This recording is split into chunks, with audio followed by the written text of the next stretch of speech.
what's being put in front of us. I'll tell you what's being put in front of us. It's been a slow process, but it's one that's occurred mostly in many of our lifetimes. And it started from the little tube that we all had to have because there was something entertaining. You could actually put it in your living room or in your house and have it there. And it's progressed from the early days of television, although things were mostly wholesome and good and spoke certain things to you during the age when I was growing up. But it's different today. It's different today. Today, right here, this, in front of your face, all day long. It's our communicator. It is our connection. I did an interview on my Mark My Words program that I do, which is an internet-based program. Last week I did an interview with Charlie Gord, who's the executive director of the Children's Justice and Advocacy Center. And he was mentioning during the interview that they are seeing an increase in younger offenders, sex offenders. We're talking about children who abuse children. And I said, is this a normal thing? Is this something that we're seeing regionally? I mean, I realize we're seeing local numbers, but is this following a national trend? Yes, it is. Why is that? It is because of the sexualizing of television, of videos, of computers, and what you have access to on these little devices. When we start talking about 12-year-olds, pre-teens molesting children, we've become a society where our hope, where our morals, where our dignities are being slowly stripped away.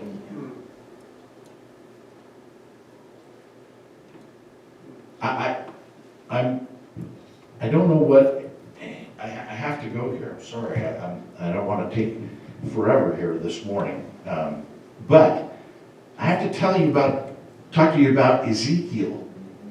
There was a vision. God gave Ezekiel a vision, and I was going to read this because it's so amazing, it's so incredible, but I can just tell you, God takes Ezekiel to a valley. And he says, what do you see? And the valley is filled. He sets him down. And the valley is full of bones. Dried bones. There is no sinew. There is no muscle. There's no organs. There's no flesh. There's no breath. Dried bones. And he said, God says to Ezekiel, can these bones live? Now, Ezekiel's smart. And he says, you know. I don't know, you know. Because most of us would go, well, God, since there's just bones there, they can't hold together and all. God's like, I know I made them. No, you don't have to explain it to me. But God says, I want you to prophesy over these bones. Prophesy over these bones and tell them that they will live again. And he did. And they did. It says the bones came together. Now remember, this is a vision that God is giving to Ezekiel. The bones come together. They are rejoined with muscle and covered with flesh. And then he says, speak to the wind and tell the wind to come and blow life into them. And Ezekiel does it, and they came to life. It was an example of the people of Israel. That's what he was giving them. He said, this is the people of Israel. See, he restored their hope. He restored their lives. He restored their hope. There is restoration. Can God breathe life into and renew and restore hope into people who have lost their hope? People who are hopeless, in hopelessness. They believe that their circumstances are hopeless. Paul wrote in Romans 5, hope does not disappoint. That means if you have hope, you will not be disappointed. Hope does not disappoint. God will take you through what you have to go through. What is our hope? What is our expectation? I fear. If you let yourself start thinking about it, I fear. I fear for my children. I fear for my children's children. Where is this world going? What are they going to go through? What's going to happen to them? I know my mother is sitting over there. She's 94. She's seen a lot. And she had the same fears for me and for her grandchildren as well. But the answer to the question of what is the answer to what are we going to do about all of these things? The answer is Jesus. Like it always is, the answer is Jesus. Jesus is our hope. Jesus does not disappoint. Jesus is the hope of glory. He is the hope of salvation, the hope of eternal life with the Father. And God, who gives life to the dead and calls into being that which does not exist, gives us hope. We can't hope in this or that, or it's not things that we can hope in. Really, it's Him. I got news for you, folks. This life, none of us are going to come out of it alive. I mean, our future is dry bones. That's our physical future. But our real future, because we are spiritual beings in human bodies, our real future is eternity. Our real future is with Jesus. Is your faith a little anorexic? Is your faith a little like cheesecloth or Swiss cheese? Now my wife says that there's a huge difference between West Coast and East Coast delis, okay? You go to an East Coast deli, and for those of you who have been there, it is true. You go to an East Coast deli, they will cut the slices of meat or cheese for you that are like paper thin. And it's delicious. It's fabulous. But when your faith is thin, and your hope is being assaulted by thoughts and feelings of despair, then I have to say this to you. You're hearing a lie. And it's not just a lie. It's not like somebody that you know. It is a subtle deception. It's a disguise. And sometimes it rises up, sometimes it comes in like a fog, slowly. And you realize that everything is getting harder and harder to see and distinguish. And then you get up to it and it's like a hologram. You know what a hologram is, right? It's a projected image. But it is evil. It is big. It is scary. How do I get through that? Some people cower. Right there, they drop, they cower, they're so afraid. And yet, as you begin to move forward through the Spirit, you realize that you can put your hand right through it. It's a deception. And it's something that the enemy uses. There is hope in Jesus. There is hope in Jesus. There is hope in Jesus. Paul tells us in 1 Corinthians 13:7, we read it. Love hopes all things. A foundation of love, and we're going to talk about this next week. Love hopes all things. There is hope in Jesus. It showed through his sacrifice and his death on the cross.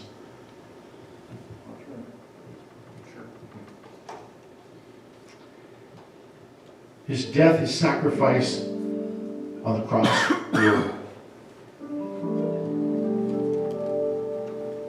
It didn't end, of course, with his death.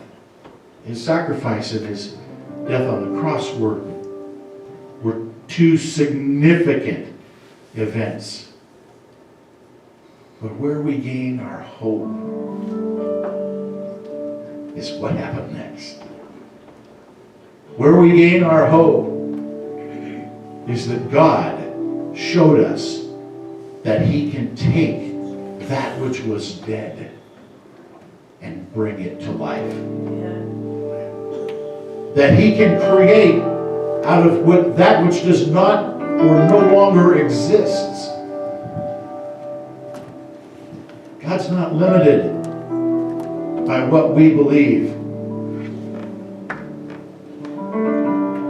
Hear me, God's not limited by what we believe or what we think we know. There is an expectation of good for your future. Why? Because God does not think the way we think. Yes, that's right. He doesn't see your life the way that you see it. Our lives are not linear. They don't go from one day to the next. We are beings and we exist. And that is the God that we know. He says our days are numbered. It is true.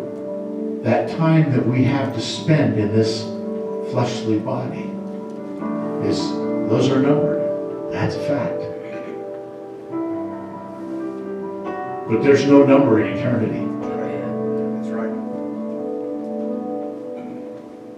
And it's hard for us living in this world to see that we have that future, that expectation for good in our future. Not as the world gives, but hope as God gives. That's our hope. Jesus is our hope. Outside of him, that's not hope. We have an answer. And the answer, as always, is Jesus. I know it sounds simplistic to say that Jesus is always the answer. But it's very complex. But Jesus is the answer. I just want to offer the opportunity right now for you, if you want to receive, renew, refresh your hope in Jesus. I just want you to You know, I don't care whether you come up, whether you stand, whether you raise your hand. I don't care. Just put your head down. It doesn't matter. If at this point you have a desire to have a restoration of hope in your life, to refresh that which once was, for new life to come, then please just bow with me and let's just pray. Let me just pray.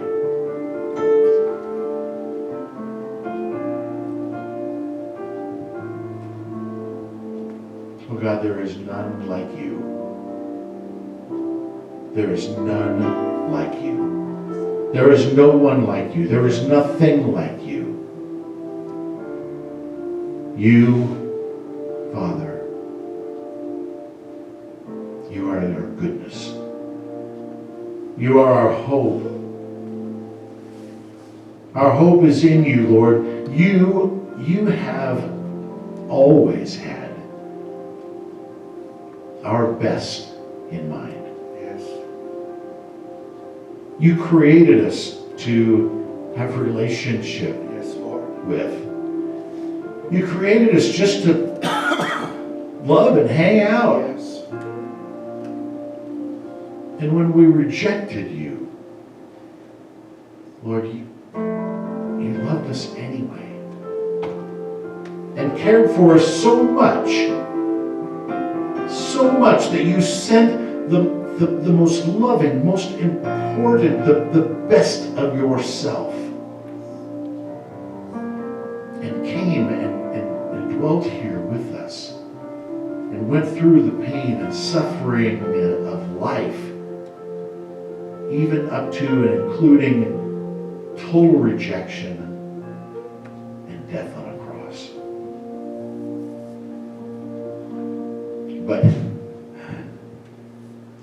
But we couldn't even kill you. we couldn't even succeed at that. And although the physical body died, there was no denying your spirit.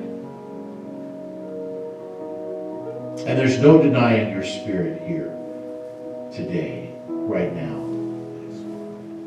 And Lord, I would just pray, Father, that the deception of the enemy would be wiped away, that the winds of your spirit would come and blow away the fog and deception that has been eating away at the hope of these people.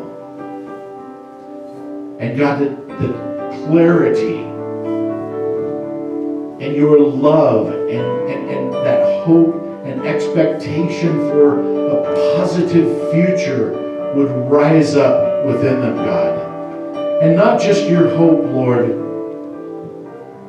but that faith that comes along with it that also abides in you. Yes, Lord. And through you. Yes, Jesus. It's your blood that cleanses us, Lord. And it's your love that sets us free.